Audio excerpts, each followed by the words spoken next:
For today's video, mapapanood natin at malalaman ang mga pagbabagong mangyayari sa buhay ni Viancy. Malalaman din po natin kung ano nga po itong panawagan ni Viancy.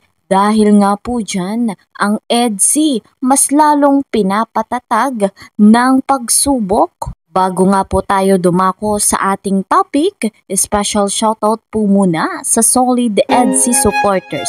At syempre special shoutout kay Madam Belinda Chua, Madam Wilma Andrade. So ayan, special shoutout po sa inyong lahat. Mega love shoutout naman sa mga bigating sponsor na hindi nga po nagsasawang suportahan si Viancy. Muli po, lagi kong paalala, suportahan natin ang ama ng Kalingap, Kuya Val Santos Matubang, gayon din po si Kalingap Rob, Ate Edna Vlogs, and Madam Jackie Tapia. Ako naman po na inyong lingkod, Kalingap Kel. Hindi nga po nagsasawa na sa inyo nga po ako'y maglambing. Please po subscribe my YouTube channel, Kalingap Kel. Like and share my videos, and don't forget, click the notification bell para lagi po kayong updated sa aking vlogs. Eto guys, agad-agad dito na tayo sa ating topic sapagkat kanina lamang ay nagpost nga po sa Facebook etong ating pambansang wifey na si Viancy kung saan ayon sa kanyang post, stop bashing na po please. Naawa na po ko sa mga binabash nyo na ginagawa lang naman po ang trabaho nila. At eto pa nga po mga kalingap, dagdag pa niya, hindi po totoo ang issue tungkol sa kanila. Kaya sana itigil nyo na po ang pagkomento ng hindi po maganda, lalo na po kung hindi nyo naman po alam kung ano ang totoo. Ako na lang po i-bash ninyo. Huwag na po yung mga taong nakapaligid sa akin na wala namang ginagawang masama kundi maging maayos lang ang bawat event na nangyayari kasama po ako. So guys, mga kalingap, hindi naman mahirap intindihin kung ano nga po yung nilalaman sa post ni Viancy sa Facebook. Ang dapat nating gawin ay irespeto yung pakiusap ni Lady Viancy. Lalo pa nga at narito tayo sa Team Kalingap. We are one Kalingap, one family. Mga Kalingap, pagdating nga po sa social media, hindi maiwasan na magkaroon ng bashing, magkaroon ng basher sa love team. Pero guys, mga Kalingap, bago natin gawin yung pambabash, isipin natin kung tama ba yon o mali. Narito pa mga Kalingap, ang pagbabagong mangyayari sa buhay ni Viancy. Ano nga po ba ito? Narito naman ang pahayag ni Dr. Love. Panoorin po natin ito. Gusto ko iparating sa inyo na meron na po ipina-announce ni Ma'am Rixie at Tita Rixie dito na si Viancy ay uuwi na sa kanyang pamilya.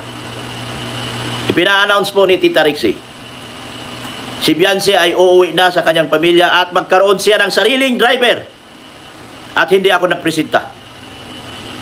Hindi po ako nagpresenta. Ang magiging driver niya, si Bulong. Si Bulong. Kay Bulong kayo, manghingi ng picture. Manghingi kay Bulong kayo lahat. Malinaw na malinaw mga kalingap na si Viancy ay hindi na nga po sa apartment titira. Babalik na po siya sa kanyang bahay para mag-uwian. At dahil uwian, ang kanyang magiging driver ay si Red Zane. Si Bulong na po ang magiging driver ni Viancy. Hatid, sundo, at saka si Padi. Maliban kung sino sa kanila. Hindi na ako nagpresenta. Dahil ayaw kong bigyan nyo na naman ako ng problema sa bandang dulo. Ayaw ko yung sasabihin nyo for the sake of ano lang ako. Kaya yung sarili ko nilayo ko na. Hayaan mong mamalingki na lang kami at mag-grocery ni Madi at saka ni Padi.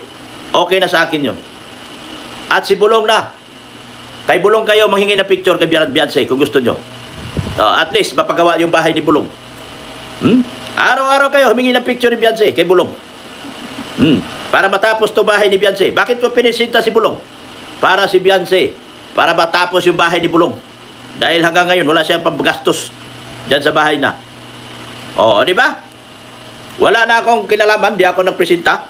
Hindi ko inilagay yung sarili ko para sa iwas ako Iwas ako sa mga baser. Inilayo ko na ang sarili ko.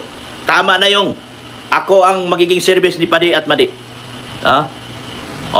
Si Biancy ay uuwi na.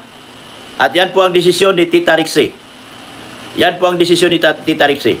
Sabi ni Tita Rixie, kung ganoon rin lang naman, na hindi nabibigyan ng peace of mind si Biancy at lalagin yung sinusundan kahit saan mapunta si Biancy, mas mabuti pang umuwi na lang siya at makasama pa niya ang kanyang pamilya at mga kapatid. Marami nag-aaral dito. Mabini, Sinisi, umuwi man. Umuwi man lahat.